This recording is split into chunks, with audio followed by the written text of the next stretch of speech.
Hi, and welcome to Jim McKay's video course on video. Episode 1. Your first questions answered.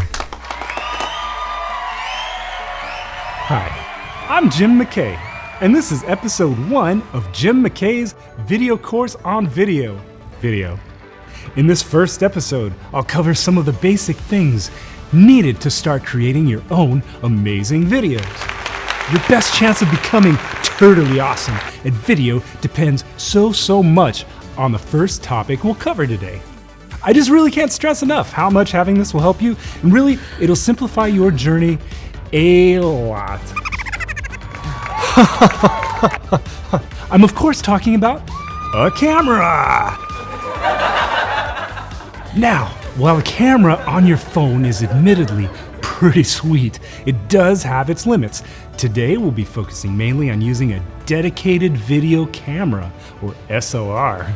These cameras have more capabilities, options, and the control needed for typical workflows.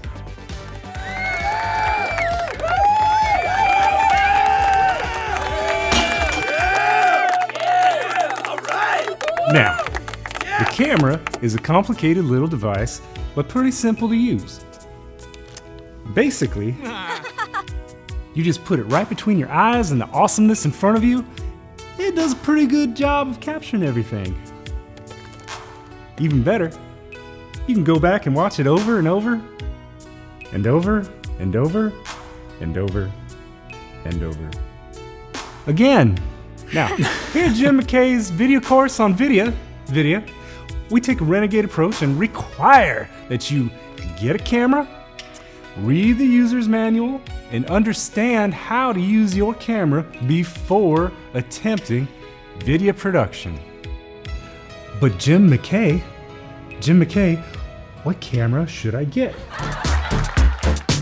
Buying a camera is a pretty big decision, and it takes a lot of personal research. So I don't want to tell you which camera to buy, but I can point you in the direction of some brands that are good to look into. Panasonic's GH line has been a proven workhorse for years and years. I think the current model is the GH6. GH5 is an older model that still performs at a super high level, and you can find them at a pretty good price used. Canon also has a couple different lines of cameras, both mirrored and mirrorless, that are good beginner cameras, such as the Rebel series or the EOS RP. The Sony Alpha line is also a great place to start. They've got a variety of different models at different price points. Some features to look for if you're focused on video are the ability to record in 4K, having a flippy screen which allows you to shoot at a bunch of different angles and still be able to see the screen, no 30-minute recording limit, decent battery life, lens options that you can actually afford. The best way to find out which camera is right for you is to actually go into a shop, pick one up, and use it. Cameras have come a really long way in the past 10 years. Today, just about any camera will do the job, so there really isn't a bad choice. But you can make an informed decision based on the features and price point. Also look for used deals. Adorama, B&H, even Amazon offers used cameras in good shape. Most of them come with some kind of warranty, so it's not really a leap of faith. If you can get a good deal on a camera, you should go for it. Basic lighting requirements. Oh honey, my house already has lights. Shouldn't that be good enough? Do I really have to buy lights? That is such a good question, Dad. Because this question pops up so often among people starting out in video, it's worth taking a deeper dive here. Let's get granular on this, okay, team? Right. To talk about lights for video, first we have to circle back. All the way back to the very beginning. What does light do? The better we understand this question, the better idea we'll have about what we need and what we don't need regarding lights. It could be said that at its core, light illuminates our world. But Jim McKay, that actually is exactly what light does, isn't it? There isn't really any other way to say it, is it? Well, this is, I'm sure, scientifically verifiable. Light does more than keep us from stubbing our toes at night. Light creates a sense of space and depth in a scene. which increases the viewer's immersion in what's being shown. In video, as in life, lighting can direct focus. The eyes of human naturally and immediately will scan each and every scene for the brightest part, and that's where they'll want to stay. Light creates a point of interest in your shot. Lighting in video also creates a sense of mood. A seedy bar might be described by red lights passing through a smoky haze. A summer day could be described by warm blades of grass shining in the summer afternoon. Lastly, and arguably leastly, light provides general illumination, bright or dark.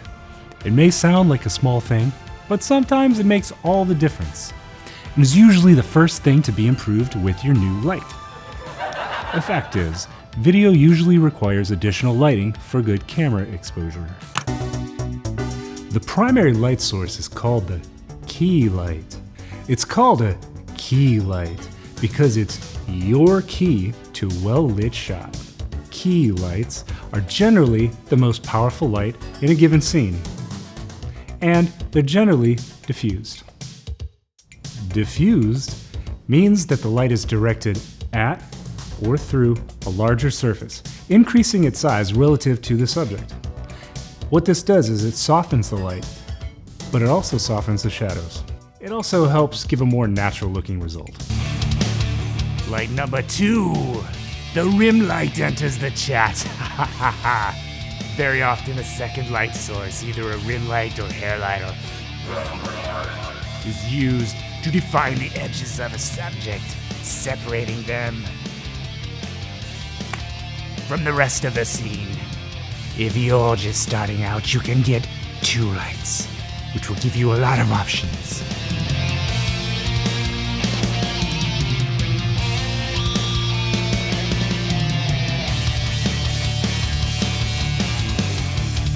Goodbye.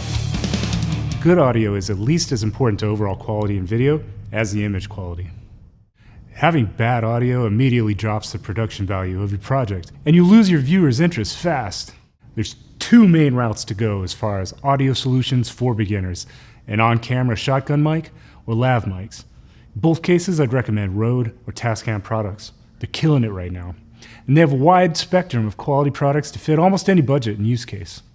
We'll dive into more details in future episodes, but for now, just know that audio is important, and you'll need a solid way to capture it. If you're using an on-camera microphone, you'll probably pick up a fair amount of background noise. The further you are from the subject, the more present it will be in the recording. One of the best tips I can give for capturing great audio is always have the microphone close to the sound. Here's my voice now with music. Now I'm going to walk away from the mic. Listen to me now. This demonstrates how the proximity of the microphone to the source affects the sound output. Should be better now. Sound technique on the capturing of audio will give at least decent results, even in less than ideal circumstances. Rule of thumb, the closer the better, to a point. Keeping your mic close to the sound gives a better signal-to-noise ratio. Basically, it makes the talking louder and any outside sounds softer. Okay, so now you have a camera, you have some lighting, and you have sound. What's left? Well, for most people, some kind of camera support will open up a lot of doors. It's good to have a tripod with a fluid head, which is different from the kind of tripods made for photography. A fluid head allows smooth camera movement while filming. Photographic heads don't allow for smooth movement. They're designed to hold fast. Fluid heads for video allow you to move the camera smoothly while filming, and that's a huge advantage over less expensive heads designed for photography. A couple good brands to look for are Manfrotto and Benfro. Both are solid choices that should last you a very long time. Depending on what's being filmed, a gimbal may also be needed. Gimbals allow for smooth walking shots. Zhun and DJI both make excellent gimbals and have a range of products to fit different budgets and use cases and levels of experience. You also need a couple of light stands to hold your new lights. Neewer makes affordable stands, but I recommend going with the heavy-duty versions, as the ultra-affordable ones are absolute poo-poo. Additionally, you may want some kind of scrim, bounce, or diffuser to soften and shape your light. If using lights on stands, always use a sandbag to keep it from tumping over and breaking shit, or injuring folks. Sadly, editing is part of the process of video creation. Before editing begins, always back the footage up on at least one hard drive. Never edit footage directly from a memory card. That's a no-no. Editing software is a personal choice. There's several great pieces of software out there, and I guess which one you choose will depend on your personal preferences. A lot of Mac users use Final Cut.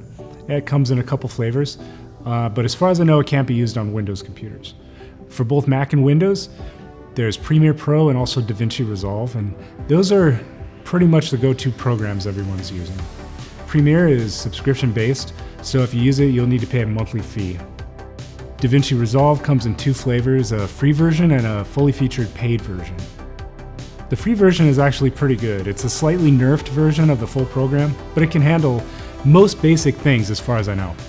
The full version's a little bit different. It's a one-time purchase, and it allows updates as new versions are available. So after about 7 years using Premiere Pro, I switched to Resolve. I prefer Resolve, but this is a strongly divided topic, and whichever program you choose will be more than adequate. 2 quick editing tips. If you finish the video, then decide to make some revisions, always copy the timeline you're working on to a new one and label it V2, etc. And make the changes to the newly copied version, saving the original. That way it's essentially non-destructive and you can always roll back if the changes don't work out. Tip number 2. At the end of every editing session, save a new copy of the project file in a dedicated subfolder inside the main project folder on your hard drive. Don't even question that. Just trust me here. It may one day save your life. Uploading additional copies of the files to the cloud, that's also a great way to have redundancy in case the unexpected happens. If you're just starting out on a budget and needing new lights, if you're just starting out and need new lights on a budget, you should check out Suit Photo, Aperture, and Light. All 3 offer budget lights with great performance.